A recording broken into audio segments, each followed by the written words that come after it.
Hello, everybody.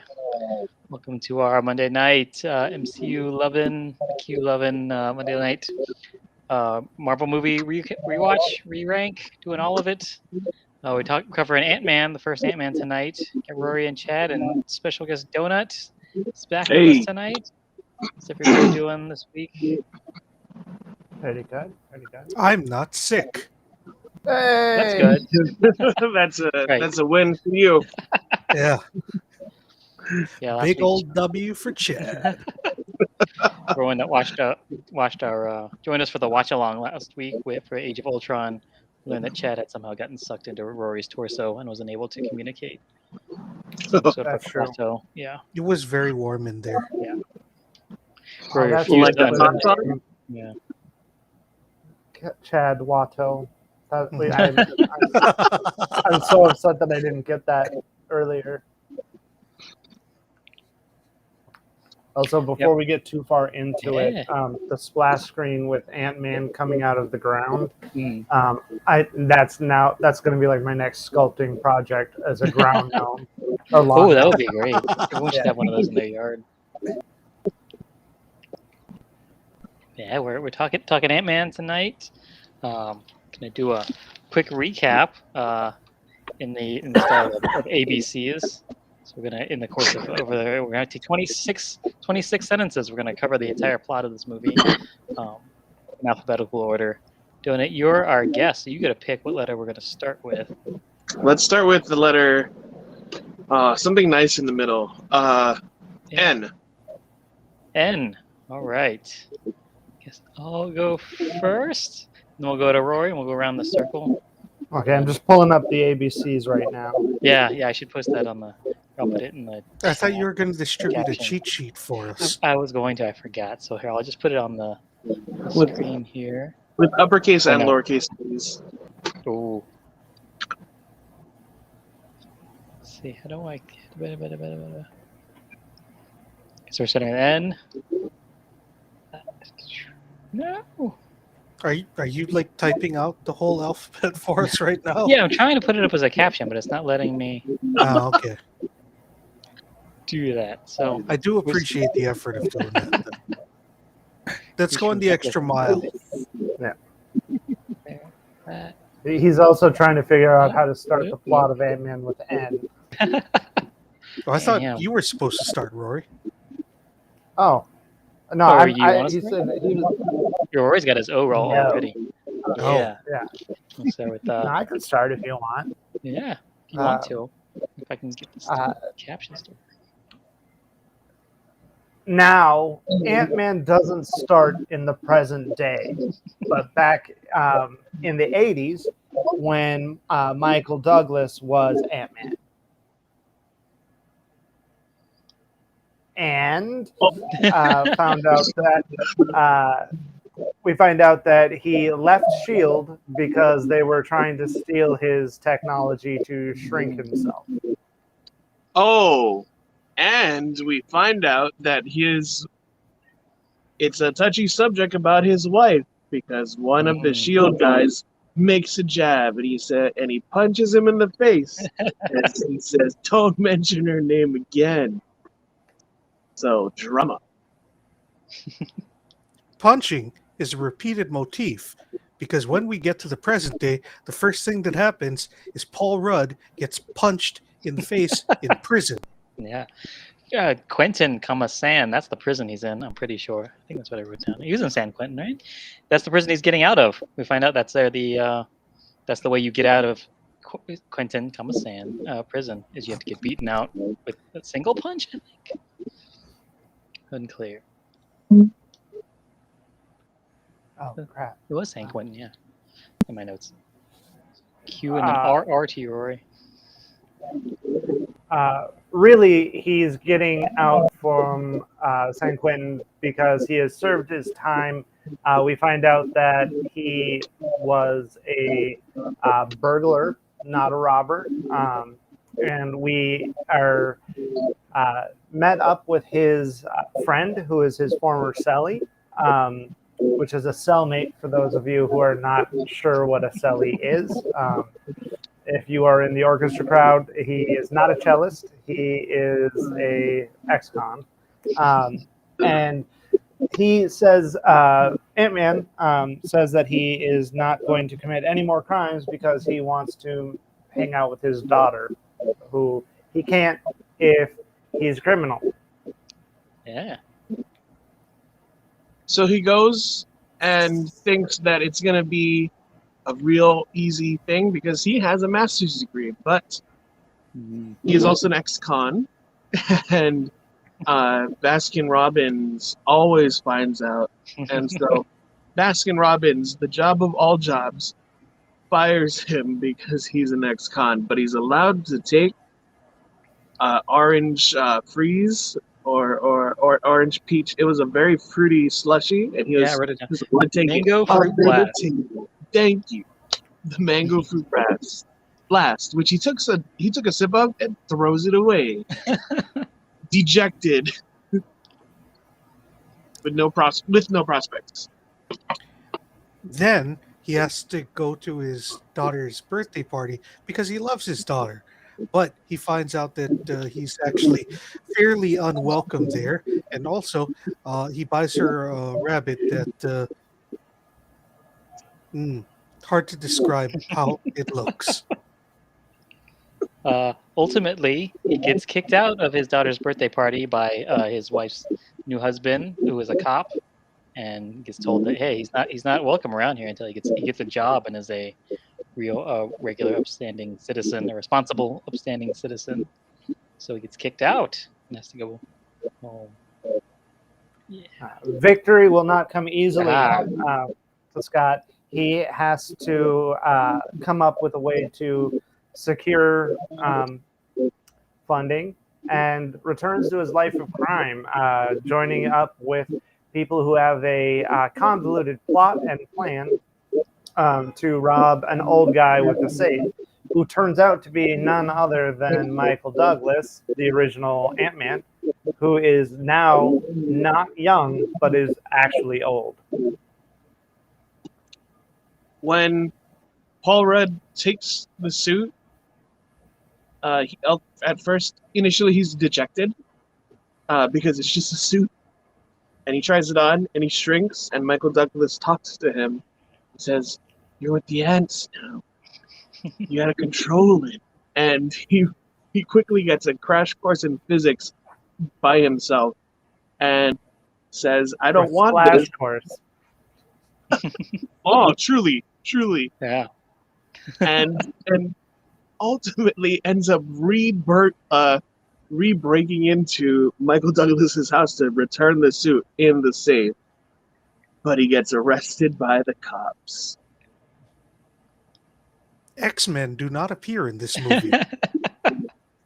While he's in jail, he's actually visited by the original Ant-Man, Hank Pym, in order to try and convince him to take the costume back and ultimately to end up joining him for a heist.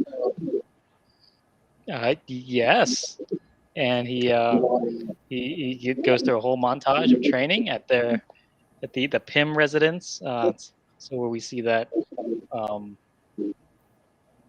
Hank Pym's daughter Hope has secretly been gaining the trust of bald guy, whose name I can't think of right this second, and she's gonna help train Paul Rudd to be the new Ant-Man, even though she's obviously more qualified to go on the mission.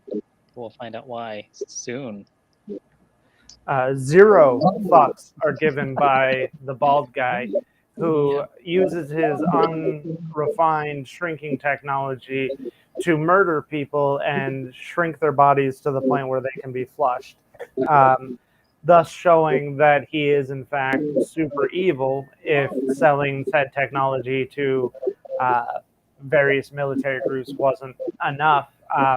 It finally adds stakes to the heist that go beyond just making money and keeping one dude from his technology getting stolen. Apparently, Michael Douglas has been watching Paul Rudd for a while, ever since Paul Rudd committed the crime that got him in jail because he stole from the right people. And Hope does not see this, but Paul Rudd grows on both of them through the training montage mentioned, and ultimately learns how to not just like control his shrinking powers and growing powers, like grow to regular power, but also control like 5 varieties of very dangerous ants. But then Cross actually shows up at the Pym residence, and they realize that this is actually going to be even harder than they thought it was going to be, and they need to get the motley crew of all of Scott's friends into the heist. Cross, yes, that's his name. Cross, Darren Cross. He's been making his own yellow serum, yellow particles, trying to recreate Hank Pym's Pym particles so that he can shrink things. And where are we at here? Yeah, that's what he's doing. That's his whole deal. He's gonna sell it. He's gonna sell it to the highest bidder. For Don't worry though, military because purposes. Ant-Man has a plan. He and his motley crew break in to steal the suit using all of Ant-Man's fabled powers of ants that don't care if they die, ants that could fry electronics but choose to use technology to do it instead because they do care if they die, flying ants that may or may not care if they die, but they still do. And at least one bullet ant that really hurts a guy before he just gets knocked out with one punch, which is a great callback to his cell mate being able to knock out the guy in San Quentin, that he's just got one heck of a punch. He's a good puncher. Yeah. Unfortunately, it turns out that Cross was aware and has captured the Ant-Man.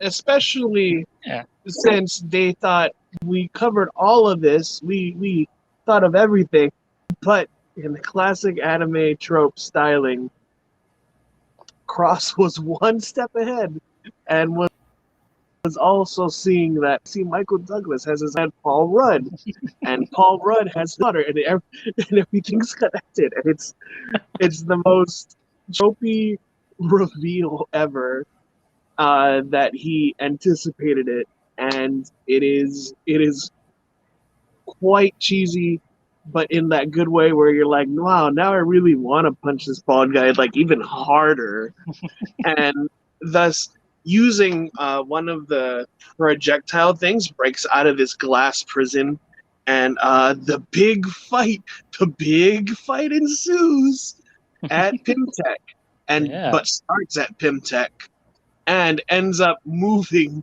throughout San Francisco. Some might call it a big fight. Some might call it a really small fight. Hey. Funnily enough, it's both.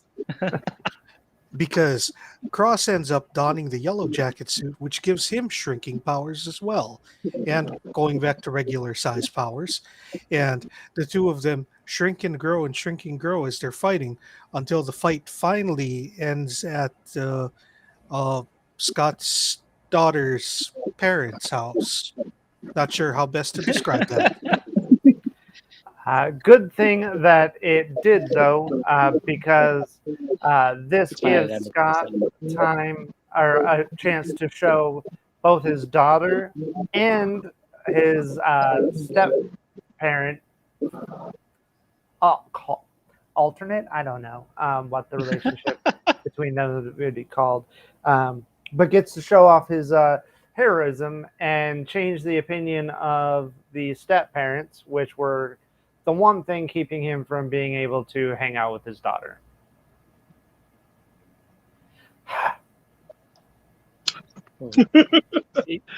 HTU donut.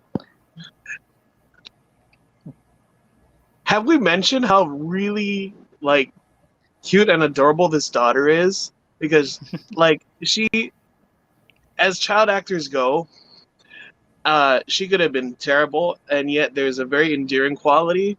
So even when she's cheering on Paul Rudd throughout this whole fight, and when Paul Rudd has to shrink to go in between the molecules to beat Darren's titanium lined suit to like go in between the titanium and break the computer chips, and he's shrinking ever so to kindly.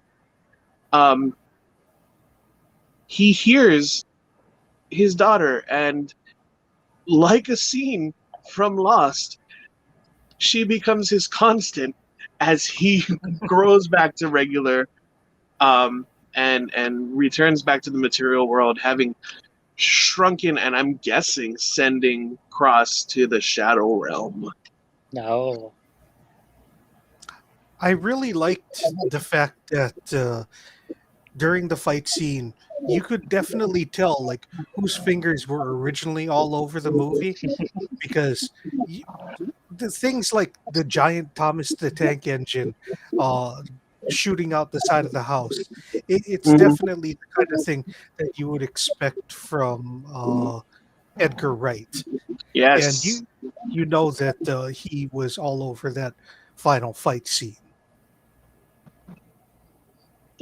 Just to go back real quick, I forgot to mention that at some point Ant-Man does have to go to the Avengers warehouse or whatever and fight the Falcon to retrieve some doodad that I don't think they even use.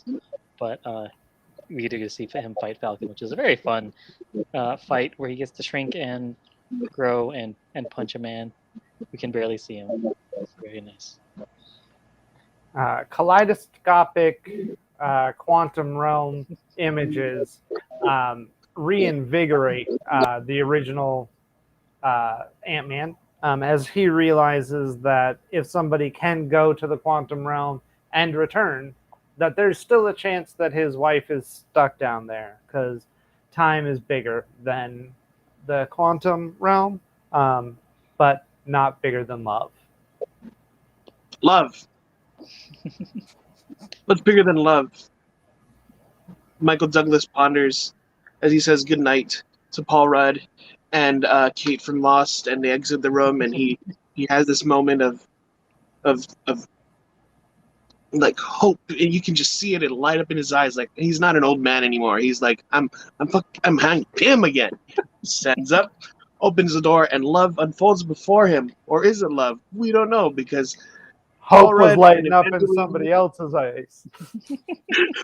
Paul Rudd and Evangeline Lilly are making out, and he's not happy. Man, is he ever not happy? Especially because the reason why he wanted to talk to Hope was because he wanted to show her that they actually had another suit that they were working on just in case there was going to be a sequel to this movie.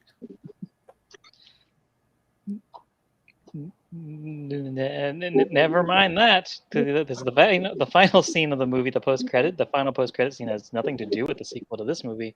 It's the sequel to the next MCU movie, which is Captain America and the Falcon have caught Bucky and put his arm in a vice.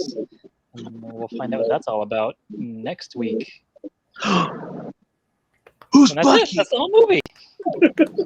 Good job, guys. For a This is second, the I thought, quickest stream are we just gonna do the whole review like this? There's no reason we can't. Just because we can't doesn't mean we have to, though, right? Yeah. Yeah, isn't that what Jeff Goldblum complained about in Jurassic Park? Yeah. Well, I think what we're gonna do is we'll do what we originally planned to do, and is we'll have every sentence that we do speak is gonna start with the next letter of the secret message that we're sending out to the audience. So if you're Okay. in chat and keeping track of all that, you'll get the secret message. Yes. Yeah. So, yeah. And tweet it at us and win a prize. Midstream, we'll post a cipher to help you. Yeah. To help you. But you're not going to get until you watch the whole show. So you're breaking up, man. Oh, That's you- because he you're was gonna trying to need give know out the code. those noises in order to decipher the code. Yeah. That's a Easter egg for the audience. Donut just took a quick trip to the quantum realm, but Yeah. we're hopefully going to be able to get it back soon. Time works differently. But can you hear me now? Yeah. Yeah, that was better. That's not better. I heard the little girl, and she's like, "Papa." I was like, "Yes, grow up, and then you're gonna have to change actors 2 movies later." Yeah. Mhm. Yeah, I never really thought about how the snap would affect the careers of actual working children actors that had taken part in the MCU. Hmm. Well, it kind of didn't. They got the kid from Iron Man 3, Mm-hmm. Mm. but I don't know why they haven't. It hasn't been disclosed why they switched from Abby Ryder Fortson to the kind other than like to explain this 5-year gap. But I guess because the 3 kid was old enough. I think too, it's that they're though I feel like Ant-Man's getting his own series at some point, or that was being discussed. So maybe they recast so that they could for additional capabilities if she becomes the next Ant-Woman. Right. So let's Yeah. Stature, I think, is Cassie's name in the comics. Stature, is that her like superhero? Did she become a Yeah, she superhero becomes a superhero too. with Ant-Man powers, basically? Or? Yep. She mostly grows, but I think she can also shrink. No. Or that's the regular 616 universe. In the MC2 universe, the one with Spider Girl, I think Cassie is Stinger. Ooh. Where she mostly does wasp type powers. So one of the things that I thought was really interesting with this movie is like the beginning part where they're talking about how hard it is for Scott to get a job, and we see him ending up getting fired from Dairy Queen, and he's so down on his luck. It feels like the movie is gonna have like a lot to say about recidivism Right. and how difficult it is for people to get jobs and how that just leads them back to crime. And then they like wave in the general direction of that topic and Yeah. then never touch it again. Right. Mhm. Yeah. They, Chad, They even I'm sorry, that's actually encourage- just how conversations about recidivism go. Is you talk about it, acknowledge that it might be a problem, forget about it, and never talk about it again. yeah. No one's got time to actually deal with it. So I thought there's hints of it. That's something. Mhm. Yeah. Mhm. Yeah, I think that was a thing that you can kind of tell with this, just with his character too. It's Paul Rudd's character of like, he's a good guy the whole way through, and like there's no like real redemption arc he really has to go through, other than he's got to get a job and stuff. But it's not like he's not trying to get a job and be responsible from the moment he gets out of prison. So it's not like he's ever acting like an ex-con. Mhm. Yeah. I was thinking, guys, do you remember if I know Luis is also an ex-con, but what T.I. and David Dastmalchian ex-con? Ooh. Were they It's all like implied, but I don't know if former we say it. ex-cons? Because I how did think they it was how did they like how did they find a space? Yeah, it's kind of like a you know, halfway find house kind of that- thing. Is what I assumed. Yeah. Oh yeah, it was kind of run know. down, right? Right. and I feel like Luis has a lot of family, so I think he might have. Then I feel like the other 3 convicts might be working, just not legally, because I feel like that was the thing is when he showed up there, they keep trying to jump him into jobs, but he doesn't want to get into it. But they've all done the same thing as him. They've all know Baskin Robbins will check. So. Yeah.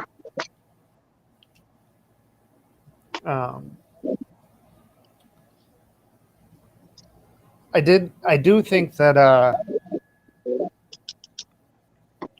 his character could have been a little bit more rough around the edges, being a former criminal. Like Right. that would have been a neat way to go with it. But I also feel like this movie was just a comedy. Right. I think this might be the first time Marvel was just like, you know what, let's just make the whole thing funny and not anything more than that. Right. Yeah, you Yeah, definitely- like it is a heist movie, but it's a yeah. comedy heist. It's a fun heist. Right? Yeah. I'm not slamming it being a comedy. I'm just saying. Hmm. Right, it's not going to deal with all those darker issues.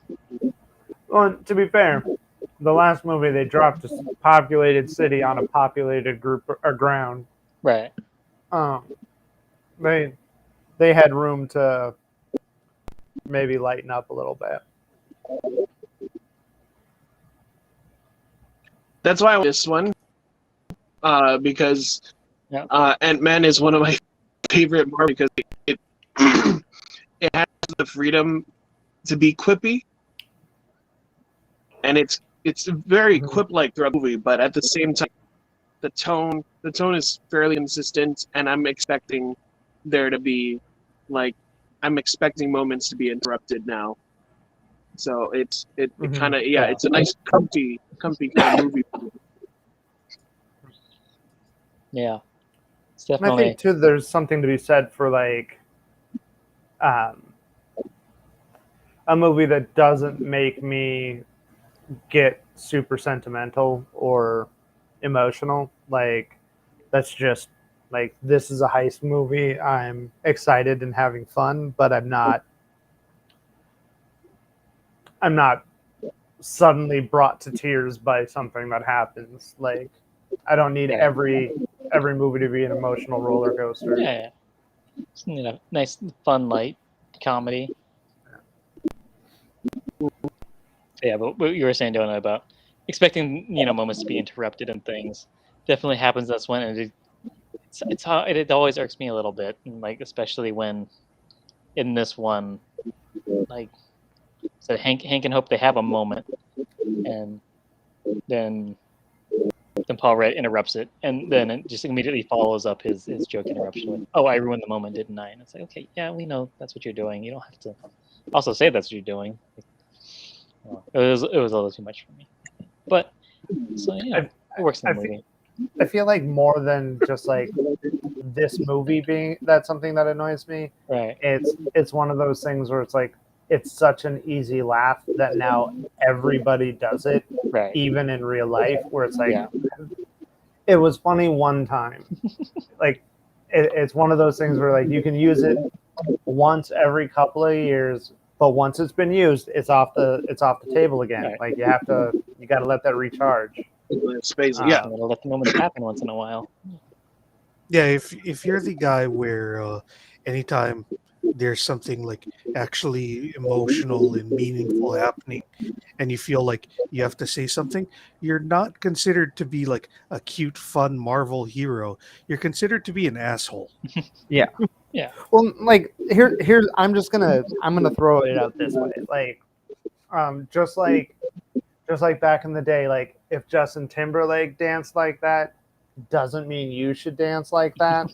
Paul Rudd can get away with a lot of shit that you cannot. Mhm. Whoever you are, Right. unless you're Ryan Reynolds, you can probably get away with a lot of the same Yeah. stuff. But other than those two, it's pretty much just those guys. Yeah. yeah. Pretty Paul smart. Rudd is the sexiest man alive. He can get away with a lot, and He's I think also just that's what very makes him sexy. endearing. Yeah. I mean, if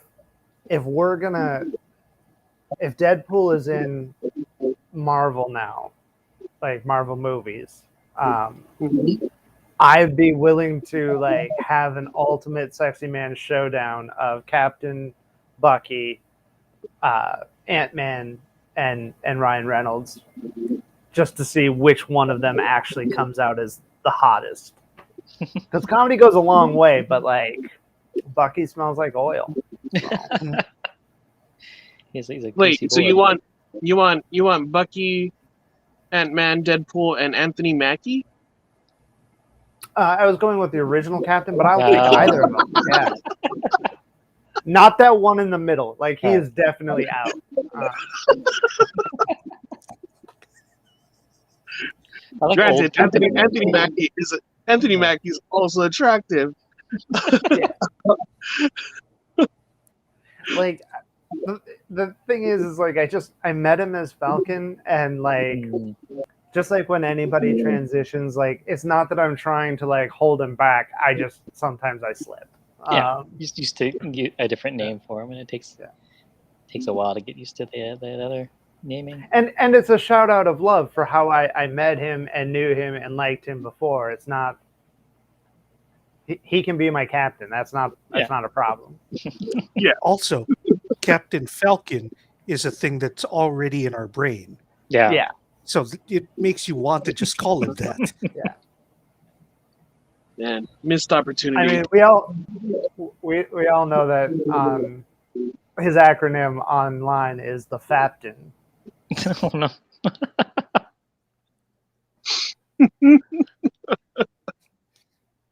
Also, I feel like we're doing Thor a real disservice leaving him out of this. We are, yeah. Because he's not intentionally funny. Is I think what it is. He doesn't make jokes. He's just funny because he doesn't understand human culture. Yeah, that's true. A lot of his jokes end up punching down, like when he's when he comes across with the Guardians. Like a lot of his comedy is just, hey, I'm gonna shit on you now.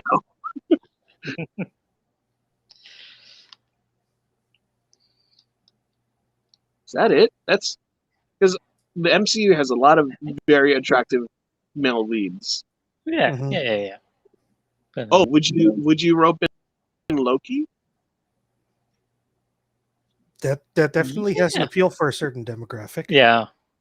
I feel like he's high on Rory's list. He's a guy who looks like he smells like oil. One of these days we're going to do a bonus stream where we do a power ranking of all the How much like oil does each Marvel character smell like? Yeah. Yeah. That's an obvious one-to-one for how hot they are, at least for dudes. What do you think Ultron smells like? He's got a lot of oil going on there, right? Actual oil. I don't know. He seems perpetually annoyed. Maybe he's like got a case of grinding gears or something. So Real he doesn't actually smell like oil. Like he smells like burnt stuff. But you don't hear it. He moves so smooth. So like I don't know. I would imagine he at least smells something like oil. Yeah, I bet it's some kind of weird futuristic, like silicone-based lubricant spray that has a different kind of smell to it. Oh, Iron Man creates a nanomachine-based spray. Yeah. Yeah, eventually, whatever nanomachines smell like. Yeah. Now I'm just imagining a nano machinery-based lube. That's weird. Actually, I feel like nanomachine. Oh, well, I was going down that route. I was going through a self-pleasure route. Oh, okay. Yeah, that's what I was thinking about as well. I was thinking that the nanomachines would lube and then also attack and kill all of your sperm, all 6 million sperm or whatever it is. Yeah. I think something else is 6 million. Yeah. And you get to bed the nanomachines too. Like, it's great. It's a win-win. Yeah. I think that's we've learned that the pornography industry drives technological advancements, so I think that'll probably be a big thing. That tracks. Yeah. Mm-hmm. Oh, yeah, Roy, we can see you. I can't hear you though. Oh, yeah. Cannot hear Rory. We can see him. Yeah, so you look good. I can. Yeah, looking good. Said much more clear than before. Mm-hmm. Can't hear you though. Oh, yeah. Nope, still nothing. while he troubleshoots that, this is kind of like when Luis tells his stories, and we see like the big chain of people talking over with his voiceover. So we'll just Right. talk for Rory while he moves his Oh, mouth. he disappeared. Explain. Oh, Those sequences are great. yeah. I love them, and I love the fact that they still have them. Mhm. They're very good. I really like that just as like a comedic bit for pretty much anything. Like remember for like Drunk History, or Hmm. if you ever watched like Kid History on YouTube, which is similar. Yeah. So Mm. anytime someone's telling a story and then actors are just mouthing the words to it, I think it's very funny. I gotta admit, Rory, what had do you to think? rewind. Say it out loud. I'm sorry. Oh, Can you yeah, hear me there he now? is. Okay. Yeah, Yeah. there, What do you there we think? go. We can hear you.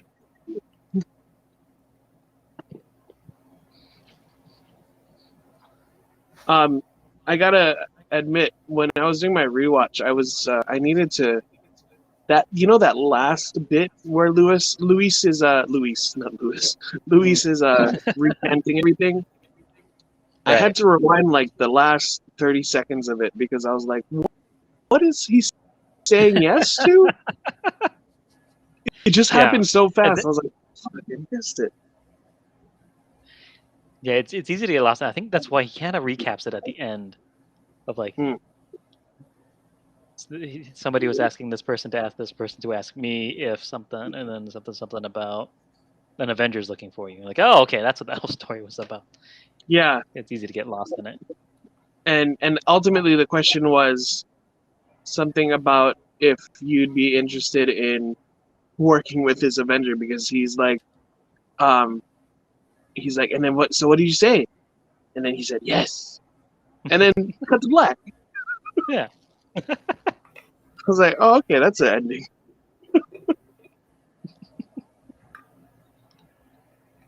I don't know if you guys said it while I was cut out, but that guy does such a good job with that character. Because, like, I've seen him in other things. I can't remember his name right now. Michael Pena. Michael Pena, that's right. And, like, he's a good actor, and he looks and sounds like a regular dude. Yeah. But in this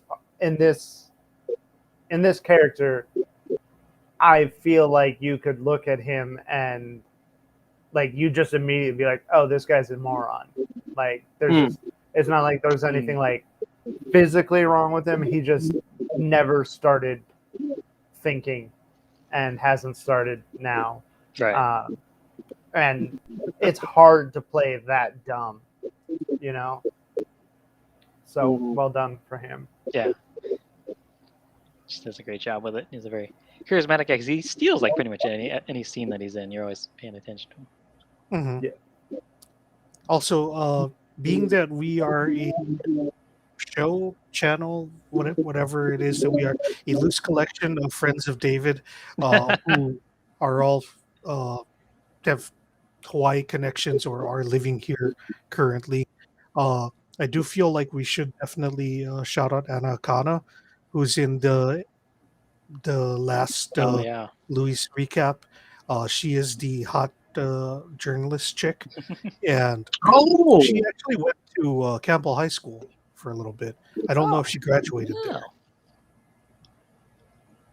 I mean, I feel like Yeah, that can be fair. said of a lot of people in Hawaii that have gone to high school for a little bit but may not have graduated. Mhm. Yeah. We got on to bigger and better things. Yeah. And I'm saying that as someone who may or may not have graduated high school myself. So did Obama graduate from Punahou, I think so. I think so. or did he only attend Punahou?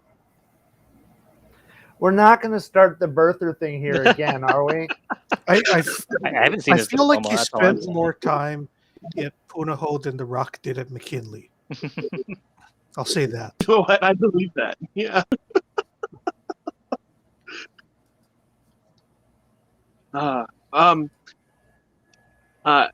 Chad, you touched upon it earlier about having Edgar Wright's finger is still here, and then, like, yeah, I think the general tone and how some of the sequences just are. I definitely felt like Edgar Wright was the Hank Pym of this whole film. And it's it, and what ends up missing is, and I'm sad. I was so sad when he was not decided to split. What's missing is that personality that a director brings to a vision, much like James Gunn kind of brings a certified personality to his filmmaking in Guardians. I feel like Edgar Wright would have brought that. But also, this was the point where Marvel was like very consistent with their movies, like tonally. Right. At least like cinematography wise, like everything looked the same. If you go look at the color grades, like it's all done very similarly, very flat. You know, they kind of just saved that for the cooler movies like Strange and the Guardians.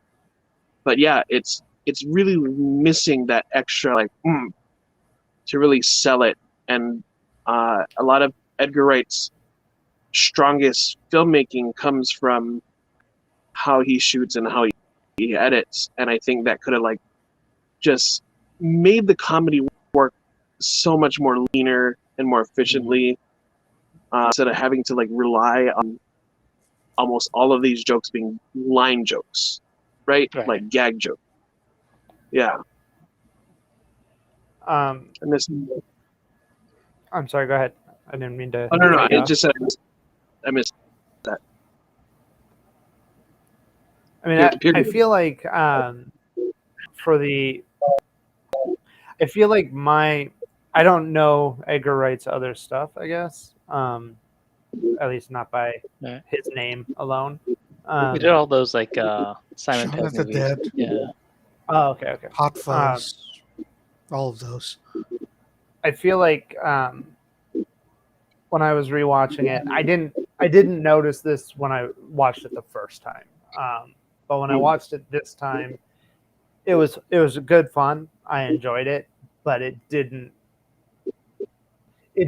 make me like change my opinion of any other movie. It was just like, oh, this is just another entry. But when I was watching it, I realized that rather than being or everything that I thought was like bad or tropey in this movie, to me was how they bypassed the problematic Hank Pym character, but still brought that into the universe, right? So like they managed to they used the relationship between Scott and Hope to bring back the original Hank Pym and the Wasp character or Jen relationship without having to have all of us sitting there being like, oh, this ends badly. But they didn't have to take away Hank Pym's being hard to deal with and kind of a dick and hating the Starks. Like every part of this movie that I didn't think was great was because or was a great adaptation, even if that made it a lesser movie as a whole, if that makes sense. Yeah, that makes sense. I think nope, no, still not. I think it's weird in this movie that we have Evangeline Lilly as Hope Pym, right? And like I touched on during the recap of how there he is. How she has to like she's got to train Paul Rudd how to fight and how to be Ant-Man and do all the stuff. When it's like, oh, she already knows how to do all the stuff. He would save a lot of time with this heist if she just went and did it, since she already knows how to do it. But she's not allowed to. And we find out it's because, Hank doesn't want to lose her, like he lost his wife and everything. But like their relationship and their arc is really weird. And that it doesn't really come to any conclusion in the movie. It's like in the post-credit scene, that's when it's finally like, oh, by the way, here's the special suit just for you. That's like that should have been part of the story. And when it's not, it didn't get it didn't get a conclusion, David, because Right. Paul Rudd came in and just like shat all over the moment, and we Well, I were guess just like, oh man, yeah, I guess like that's kind of what I'm talking about though, is like in the comics originally, Hank Pym had a serious inferiority complex Right. between him and Jan. Hmm. So like him trying to hold Hope back stood in for the blatant sexism of Yeah. his time. But it still let us have that of like, oh, Hank Pym's kind of a dick and this doesn't make sense. And we as the audience should understand that. But it took away the comics originally being like, the woman is outperforming the man. Of course he'd be upset, which was the mentality of the time. So like they like, as much as I didn't like it, like you're saying, Right. I also feel like it allowed the characters to stay true without bringing in problematic elements that shouldn't be brought back. Right. If that makes sense. Yeah, and Disney and Marvel have been doing that with a lot of their characters, because I feel like I think they get it. They're like, okay, we don't have like time to unpack this baggage. There could be stories that could be told about partners, and like how to stay away from them, how to learn from like and ultimately, I guess, beat them. If any other narrative, but want to like cross into that territory, and so they do this like they just scrub the characters as best as they can, because Tony had his own set of flaws that never really manifested, translating from page to screen, right? Right. And I feel like there's other characters too that just, yeah. Yeah, Well, I feel definitely like I'm think that missing Tony and Hank Pym, those are two of the ones where Marvel definitely they had they had things that echoed their comic book storylines, but they didn't go like all in on it, because like they played a little bit with, oh, maybe Tony's drinking too much. They didn't go into the full demon in a bottle storyline Mm. Right. where it's like, well, now we have to deal with Tony Stark the alcoholic. They're just like, yeah, Tony had a few too much and now he's going to get into a big fight. Right. And He's just definitely like being self-destructive throughout that movie in different ways. So they're still kind of dealing with it without having to really deal with it. and in this one, they're like, Hank Pym's kind of an asshole, but we don't want to actually have the guy who's like kind of the hero of the story, not the hero, but at least training the hero. We would really rather not show him hitting his wife. Right. Yeah. right. Yeah. Speaking of hero of the story, like I rewatching it, I expected Hank to die because he gives a hint.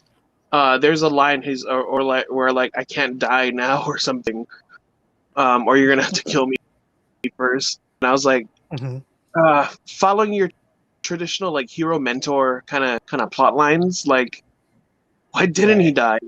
And I understand it's because they have plans, but man, like that's also one of my few gripes, that Hank didn't die in this traditional, like, Robin Hood gets trained by Obi-Wan to take down the Empire, but Obi-Wan's still alive. Like, okay. that is actually one of the things that I kind of liked about this one though, is because like, yes, usually in the movie, it's like the hero's mentor dies, the hero has to overcome something and be better than what he was. I actually kind of liked it. It was like, we picked you because you like sticking it to the man and sticking up for people, but you're willing to do some crazy stuff. So we just need you to do that. And hopefully at the end of it, your daughter will be able to hang out with you. Yeah. And Scott was like, yeah, that's exactly what I want. I need a job. I do like stopping bad guys, but I would like to get paid. And that's what happened. And it's nice to see somebody being like, I have a plan. I followed the plan. I got what I wanted out of the plan. Right. Yeah. So subverting expectations for like what the narration should be, I'm actually all for it on that one. You know, it was fun in that scene when Hank Pym's offering him the job, and he's like, "Okay, yeah, I can do it. I can work for you. I'm my days of breaking into places and stealing shit are over. And what do you need me to do?" And he goes, "Well, I gotta get you to break into a place and steal some shit." And that was very funny. That was a good line. Yeah. Um, But yeah, it's just kind of weird. Like as a movie and the story, like the whole thing where he's going to do this thing to win back, you know, his right to be with his daughter. And you want to see that parallel happening with Hank and Hope Pym, where it's like, oh, now him doing this, well, now that Michael Douglas is doing this thing, it's going to help improve his relationship with his daughter. And you don't really get that in the movie. We just feel it in the post credits scene. So it's not part of the story the way that it would be in I think a better movie. Yeah. I think that's kind of what you want, is you want to see that parallel, but like I kind of like what they got of him of Scott Lang seeing like, oh, being Ant-Man and not being honest with your daughter, that's what lost your daughter. So that as soon as he runs into his daughter, it's like, cards are on the table. This is what I'm doing now. And his daughter rewards that with like, go fuck up that guy. So that I think that's cool. That it's almost like the adventure heist part of it. That's not where any of the emotional growth goes, but it's the being honest and just telling your daughter, this is what I do now. That's the more important part.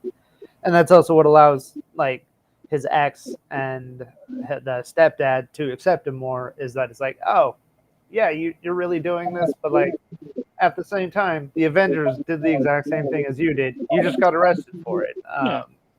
So That was nice at the end when Bobby Cannavale was like, "Hey," she's like, "I did a cartwheel," and like Paul Rudd's like, yeah, right, yeah, no way, and he's like without any hesitation, shows him the video off his phone, and they both bond over it, and I was like, oh, Bobby Cannavale was the true growth of this movie. Yeah. Like he opened that day, his heart grew 3 sizes too big. I think he got hit in the heart with one of those blue growing embiggening discs. One thing that didn't get brought up, and now that there isn't like 8 months in between the movies, the way there was the first time. This one coming right after Ultron. The whole thing of like, oh yeah, we can shrink inorganic material. Like, I really wanted the line from Hank Pym of like, what if Ultron had gotten his hands on your research? We would have had an army of shrinking, growing Ultrons that could use what you have and be fine. That's why I haven't given this out. So yeah, cause that's one of the other things that like noticed about like Tony Stark. Like his suit is really great tech, but then all of the like weapons and the other tech that goes along with it is also could change the world, right? More than just the armored suit. The same here, where being able to shrink people, like that's cool, that's great, but like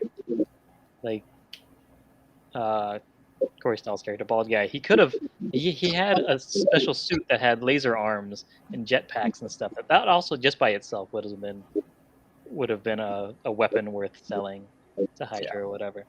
It had titanium, like it was strong. Like maybe it wasn't as strong as like what is it, vibranium that Iron Man uses? Yeah. Maybe it's not that strong, but it's tough.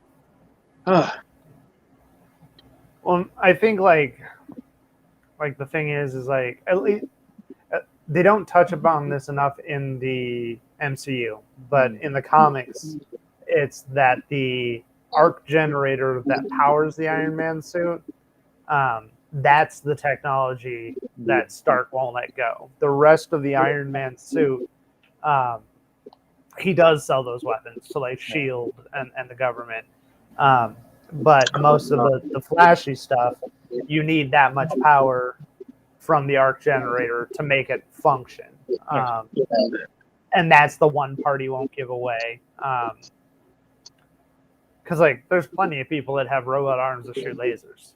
That like you can't walk down the street in New York and not run into that. Yeah. That's why Spider-Man's there, because you still got to walk down the streets in New York. But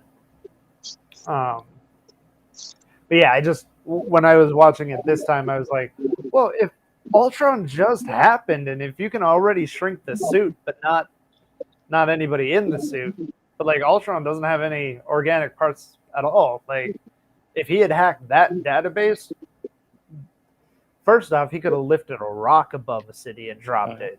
Like, I think it's. Correct me if I'm wrong. The only particles that were probably accessible on the server were Darren's, right? Yellow fluid, because the PIM particle, I did not see any like schematics or any formulas on that at all. Like No. I just think he has it all in his head. Yeah, it's like He just knows how to recreate them. well, It's but like more that's like- what I'm saying is like Cross is the one that Ultron could have gotten to, that at the time only worked on inorganic material. Organic stuff would smush. Right.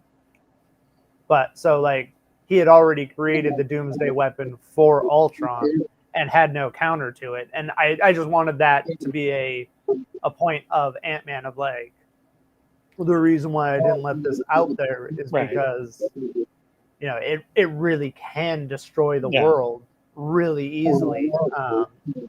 Like Right. We do get some of that in the beginning where he doesn't want to share the technology, but here we could have a great example of exactly why, and that would have been good to illustrate that. And Yes. that's just imagining an army of shrinking Ultrons. Yeah. Eventually, Your we nose. find out that the PIM particles can also make it go in the other direction Yeah. too. And big one. And yeah, I'm just imagine saying, an what army if, of what if he had giant arms Ultrons. that shot lasers? Like just that alone would have changed the dynamic. Yeah, because I mean, they had an army of flying robots, but they were also. Wait. shooting Did lasers. he not? Did Ultron not fire lasers? I don't think so. Because you I'll guys have just to go watched back it, and right? watch it. I Well, watched it I on a very wasn't small taking screen. notes for lasers. Because I feel like I was like, oh wait, that sounds like a veritable like skill set Ultron should have, but I guess Yeah. maybe because he doesn't have his own reactor. Right. Yeah, It's like, I don't know how they were killing people. I don't know. But just being after strong. we're talking, yeah, Ultron exactly, just had smashing like stuff. some kind of finger beams. Oh, okay. Like I don't know if they're like lasers. Maybe they were like those repulsor kind of things like Iron Man has on his suit because he's kind of based off of that, right? Yeah. Wait, The- Quicksilver died, right? Yeah, he did. Yeah. He got shot. Yeah. Were they shooting guns at people? Did they By have what? guns? Ultron? I don't remember. I was watching it on a very small screen. It was cyborgs flying around, hitting people with rocks. Yeah. The jawbones of an ass.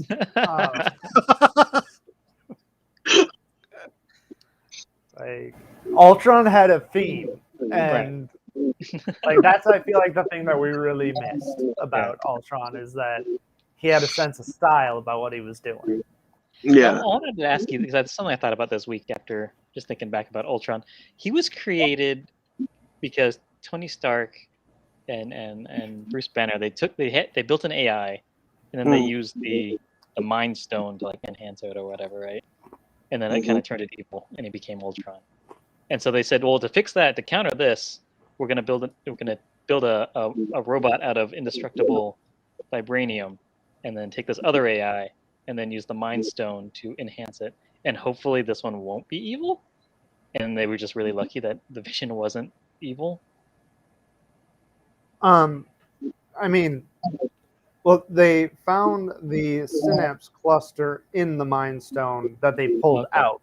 Right. But the reason why they empowered the Vision was because they found Jarvis's AI that was currently like running the encryption remnants. keys. Yeah. Yeah. Like So hiding in Jarvis the was the one that was fighting Ultron to Oh, keep okay. them from getting stuff and giving them the hints that they needed. So they're like, this guy's already fighting him. He can't be bad. Okay. I mean, it was definitely a Hail Mary, but Right. it was an enemy of my enemy kind of situation. Well, Yeah. So they were saying to demonstrate that he was working against them. Okay. Yeah. So, So what I talk about? Oh, ants. There's just so many ants. Like this is a movie. Like, you know how there's that thing where people get freaked out when there's like a bunch of holes and stuff, whatever that's Yeah. called. So there's pictures of things with holes in it. I'm kind of like that with watching ants and bugs crawl all over somebody. And this has some of that. Not as bad as it could be, but like there's times you're like, ooh, I don't want that many ants crawling all over me. Yeah, and like the thing is, they seemed they could have just presented them as ants, but they made them like lovable ants. Right. Because like, what if those ants weren't like little dogs that they were just like, oh, good, cute little ant, oh, like Yeah. ooh, and then they're all like swarm you. You know, like that could be really like horrifying. Yeah. Think of all the superheroes if they need to use their powers on me. The one where I'm getting swarmed by ants would probably be the one that would freak me out the most. One of my favorite Spider-Man panels is where Spider-Man's fighting this like common robber, and he does this thing, and the robber's like, "What are you doing?" And he's like, "I'm doing it. Why do you think they call me Spider-Man? I'm calling the spiders." And the robber's like, "Fuck this! Nope." Drops the gun. He's at surrender. Like it's a legit fear. Yeah. I would not fuck around with anybody like that. Because Spider-Man, he's got the body of a teenage boy when you see him, right? So if you're a thug, you'd be like, oh, I could beat this guy up. But then if you start getting, swarmed to spiders, Right. I'm out. Yeah, I'm not gonna do this. Yeah, it looks like it's forced blast lasers from his Okay. fingers. And also, he was piloting one of the jets that had a turret. That's why he was shooting bullets at Quicksilver. Oh, okay. That's what it was. I was just bouncing around in Age of Ultron trying to figure out the answers to those questions that we just had. Yeah. So since Age of Ultron has come up so much in this, I do want to point out that in the comics, it's Hank Pym that creates Ultron. Mm-hmm. Just for anybody that isn't aware, and then that's Hank Pym based Ultron off of his own brainwaves. That's how he created the AI, but that's also why the AI went bad, is because Hank Pym was so close to being a villain anyway. So it was fitting that these movies came out back to back like that. Right. So we know that Pym doesn't like the Starks, as he says and everything. And do we see that later on? Do we ever see him interact with Tony Stark in the movies? I don't think we do. I don't think so. I don't believe so. He shows up to the funeral to spit on his grave, but that's it. Oh, yeah. And he thinks that he was buried in an actual grave, and that pond that they're floating him in is just other people's spit. Yeah. He's secretly there to like party. Like he's happy that no, there's no male Stark that can usurp his genius. And now he wants Pepper to be the CEO of Pymtech so that he can go back to being a superhero. That's another thing. Pymtech, they blow it up at the end, right? But then they don't just blow it up; they implode it. So that's another kind of like crazy weapon they don't have. Yeah. It disappears like how Cross disappears, right? Right. Yeah. To the Shadow Realm. What's the shadow realm? Does that work? It's the worst version of the quantum realm, I'm guessing. Is the Shadow Realm where Shao Kahn is? From No, Mortal that's Kombat? Outworld. That's Yeah. Outworld, yeah. Yeah. So you get to the Shadow Shadow Realm, Realm and then you take a left, and that's when you get to the Outworld. Boom, right there. Yeah.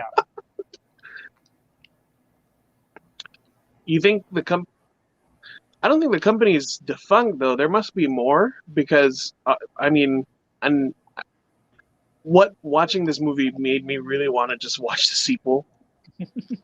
Yeah. But also, like, how does how does Hank just keep creating all this more technology? Like, where does he get the funding? So there must be like another headquarters or something. Yeah, it's got Like to be something. Pimtech West. No, Right. they're in the West Coast. Pimtech Yeah. East. I'm sure they've got all kinds of contracts and stuff that they're providing to the government or whatever. Mm. We don't actually see anything that Pimtech or Cross Technologies does, right? Yeah, Right. Stark is so much bigger. Like You see them everywhere. Yeah. everything is just like talking about Pim particles and Cross trying to replicate them. So it's like he could have like a whole bunch of other stuff that everyone is using, but we only ever touch upon the shrinky stuff. Yeah, because we know that he made the ability to control ants with pheromones through your ear. So Right. I'm sure there's other sort of animal related stuff, biotech. Gotta be. I'm just I'm mentally rewinding because I'm like, it did not look like it made anything else. Right. Yeah. Yeah. Well, we were just following Cross whenever we're in there, right? And that's just like that's his big project that he cares about. So he's not going down to the floor where they're making whatever their day-to-day products are. Yeah, they're not where they're diversifying and they're like, this is our new like revolutionary mop. Right. Yeah. Yeah. Like a better version of rubber or something. I don't think I ever noticed it before, but now that you mention it, I do have to say that first, for being a property that they're going to be bringing in, they did very little like product placement of like Cross Corp or Pimtech or anything in any of the other movies, either before or after. Right. Like it almost seemed like this was a standalone movie that got like MCU got bought by Disney, but this was already made. Like with how much it touched on everything else. Like, right. Yeah. I don't think that Cross ever came up in anything else. I want to say that Pim got name dropped before, though. I think so. Like name drop, but like we've seen Oscorp like shit, right? And what's the other one? Not Oscorp, but the Roxxon. We've seen Roxxon mentioned everywhere. Roxxon seems to be sort of the default, not Stark industry. So I'm just saying, like they missed a step of like. You would think that seeds would have been planted, right? Because this is the last film of the phase 2, and I feel like they try to plan out at least phase by phase, right? So they should have known within phase 2 movies that this would have been something they need to be. Okay, well let's rewind because what was your phase? This is the end of phase 2, right? Yeah, it's the last one of phase 2. It's Thor: The Dark World, Iron Man 3. Yeah. Winter Guardians? Soldier, Guardians. Yeah, and Guardians and Ultron. Yeah. Ultron. Like, as much as I hate to say it, I don't think there was room to like put in a technology like a science lab type of company in those movies to really build it. I mean, I think there was room within, say, like Thor: The Dark World. They could have had like the technology that they're using for their weird remote control portal thing that they were using. Oh, and yeah. They could have even name dropped it, and I don't remember because I don't really remember what what that technology was that they were using, or how it worked, or what it did. But I know they were running around with a remote control at some point. Yeah, And or when Iron Man is like putting together all the scrap small town garage stuff, Mm, like he could have very easily been like, "Oh, you have a PIM something or another right. thing there." It's like I guess that's good enough, and I can work with that Yeah. better than Hammer Tech at least. Right. or even if it's just like all of his lab equipment is PIM tech, where Mhm. it's like, yeah, I build stuff, but nobody builds a better beaker than PIM tech, you know. Mhm. Right. Or when he's in that kid's garage and he's like, "Oh, you have all PIM stuff. This sucks. I'm gonna get you a lab when I get out of here." Mhm. I would have even really respected, since they clearly use the same design, uh,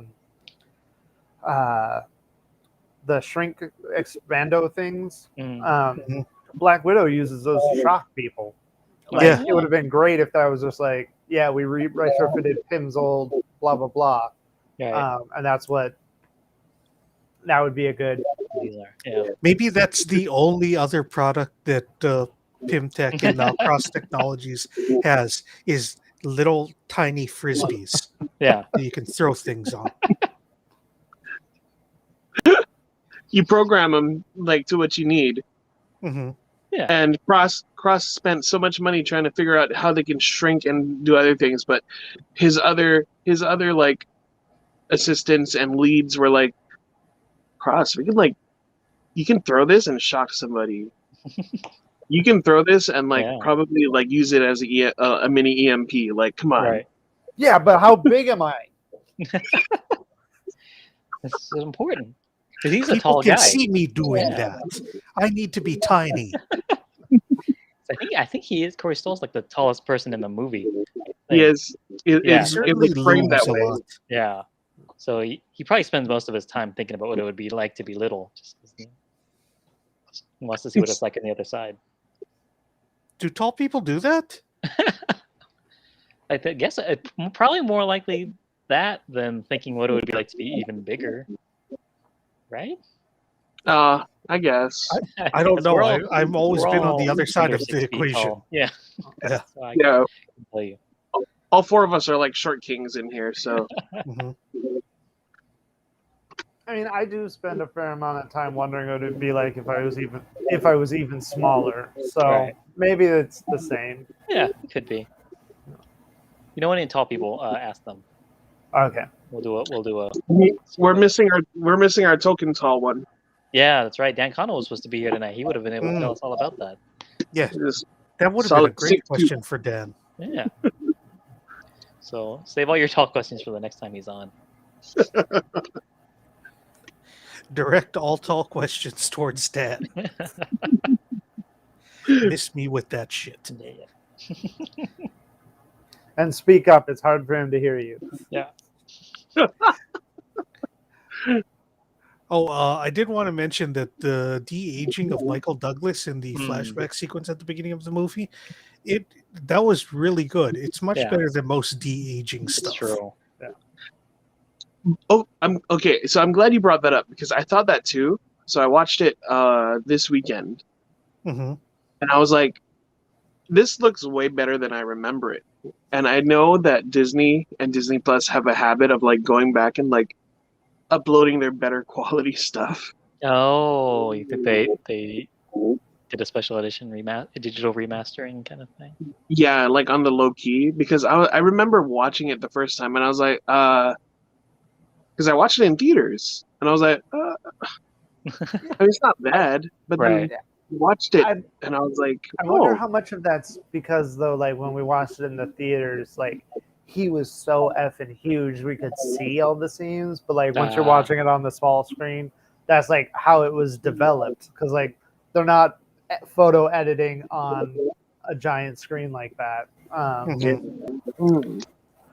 So I just remember when I saw it in theaters, I'm just like, man, this is like 20 years ahead of Wolverine Origins.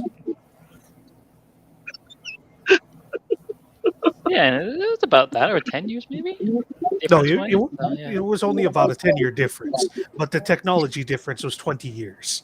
Yeah, Yeah, I mean, and yet, to be fair yeah. though, like I went back and watched the Joel Schumacher Batman movies and was like, man, these are like 20 years ahead of Wolverine Origins. Yeah, Just like that's true. content, fidelity to the character, overall like appreciation of what the audience wanted. Joel Schumacher was years ahead of him. Yeah. So it's my Twitter profile picture right now. That de-aged Michael Douglas. Yeah, that nose. Yeah.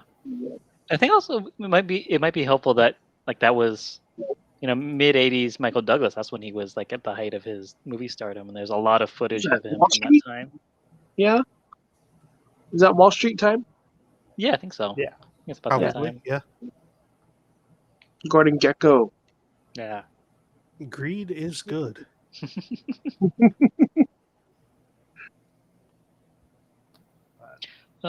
Stan Lee's cameo in this one, where he's the bartender during the Louise's second or his last recap story thing. That's very funny.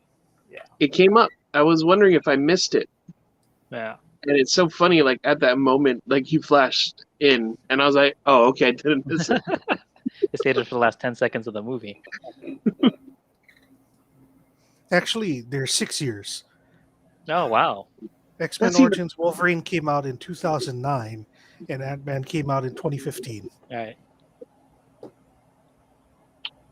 Fox didn't have the Yeah. Fox didn't have the technology. They were the cross, and Yeah. Marvel with their Disney money, like was Right. just pinned, and they were just steamrolling everything. Yeah. They're like, you can try, because like, okay, do you remember? I know we're sidetracking, but do you remember watching Wolverine when he went to Japan? I've never seen that one. The It's Wolverine? on my list. Yeah. The Wolverine. Yeah.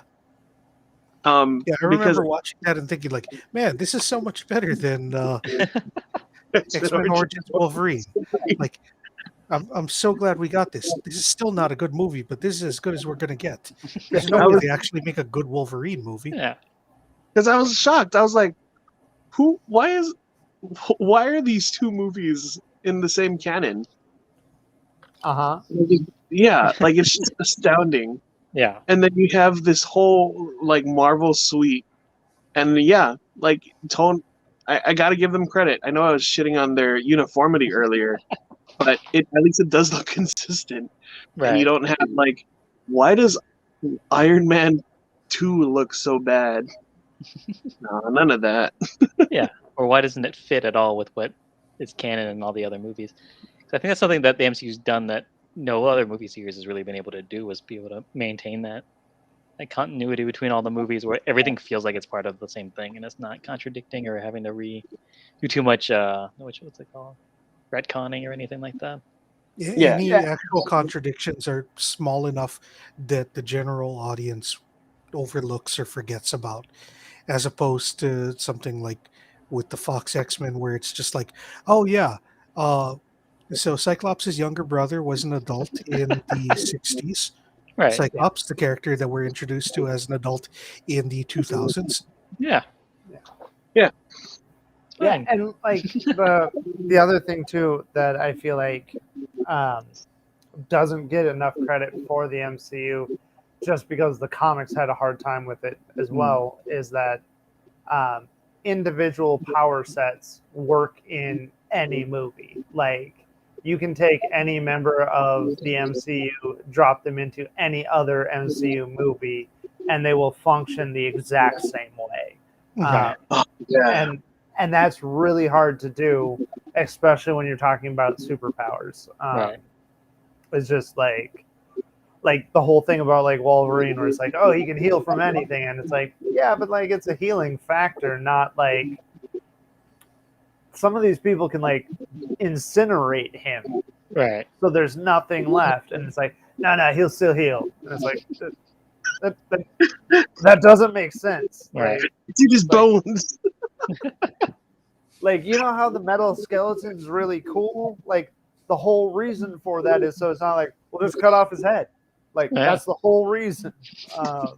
And when they're like, "Oh yeah, but he's been alive since like the 1700s or something," and it's like, but back then they cut people's heads off like all the time, and having actual like bladed weapons was better than bone claws. Like, there's no, Yeah. I don't know. Yeah, because I don't know how many stories are Wolverine like pre-metal skeleton Wolverine, because like his bone claws wouldn't really be that great of a weapon, just bones that stick out of your hand. Yeah. Mhm. Who's read X-Men? Get that. I mean, I've read some, and like there was a period of time where like Magneto ripped out the metal from his, Right. and he had the bone claws, and they weren't as good. Yeah. They broke And all the he wore a time. little pirate mask, and his nose disappeared. Yeah. For no reason. There's no reason why his nose should disappear. I think he has a heightened sense of smell, doesn't he? Is that Yeah. something that just made up? Speaking of the X-Men, though, Yeah. because I know we've talked a lot about what does Wanda do. So like one of the more famous Wanda powers was that time where she was like, "No more mutants," right? Right. And I just realized that in the original comics, she started out as like kind of a villainess, but then went to hero and was like a good Avenger. And then they slowly made her start to lose her mind and started doing all sorts of crazy stuff. But in the MCU, she started out crazy and has slowly been rebuilding her sanity. I'm wondering if maybe they're going to go the full inverse, and she's going to be the one that's like, you know what? We don't need less people with powers. We need more. And then No, it's going to be more. Yeah, exactly. That would be a neat.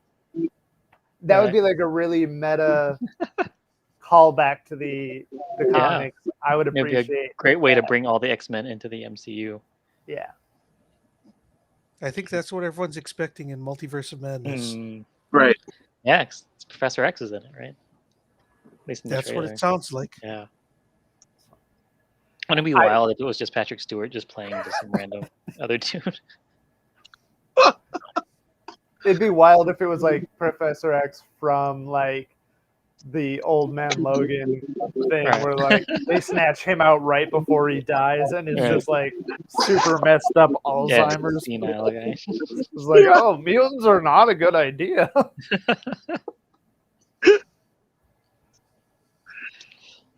So before we start to wrap up, I do want to talk about the fight scene that happens in the briefcase, and also the other time that gets shrank down and goes through the floor in the dance club, the midday dance club in the middle of his building. Oh yeah, that was really very cool looking. It was very like I was expecting to roll my eyes, but revisiting it, yeah, it was very cool looking. And I love how they shot it, even if they shot it wide and you just see Paul Rudd just running like that. You still feel like the tension of like, oh my god, you can just get squashed at any fucking time. Yeah. And like I didn't expect to feel that from that sequence. The thing that I don't understand about you're looking at it and you see like, oh, the tension is that he's going to get squashed, right? But they explain in the movie that he has the same amount of strength that he does as like a full-size person, Yeah. But it's just concentrated into a little teeny tiny area, right? So it's like, so if someone were going to step on him, couldn't he just like not be squashed? Yeah, it would be like just trying to step on him if he was full size, which wouldn't it would hurt, Oh, but it wouldn't squash him like a bug. They probably it's real fast and loose with the physics of Ant-Man. In that scene, he does get stepped on. Like there's a scene where like a foot comes down and hits him, and he just goes flat. No. So like he survives it. Right. I mean, I think the tension in that scene is from the point of view of Scott, though, where he has no fucking clue what's happening to him. Right. So when he's dodging feet, he doesn't know he's not going to die. That's true. Yeah. And he doesn't know how to get big again. Oh yeah. But yeah, the physics of actually being Ant-Man are like nonsensical. Yeah. Like, Yeah. Um, But Like, well, it's superhero movies. right. Yeah. I think I'm just saying, like, I acknowledge that they don't make sense other than how they're explained in the movie. It was you seem stronger, but you're regular size. But like, I don't know. Like the thing is you're not going to die. You're just going to be teeny, and you can do stuff. Like, Right. Yeah. like we're just going to ignore the fact that if you fall off of a building, you'll put a dent in a car because Right. you're still the same amount of mass, but you can be flown by an ant. Yeah. Exactly. Yeah. It's just, you just gotta whatever works for the scene. That's how it works, and that's okay. That's how it is for a lot of superpowers, I'm sure. Can't think about it too hard. The physics of it. Yeah, when they're fighting inside of the briefcase. If you do want to think about it too hard, though, there's a YouTube channel of superhero powers explained, and the guy uses science to explain like the physics behind a superpower and exactly how they would kill you in real life, like if you had that ability. Right. It's kind of fun. There's a Marvel comic called Ruins, written by Warren Ellis, where it's like, oh, this is like what happened if all of the classic Marvel characters got powers, but it was real. And the answer is cancer. They all die of cancer. It's all cancer. Yeah, there's a lot of radiation flying around. That's dark, but I get it.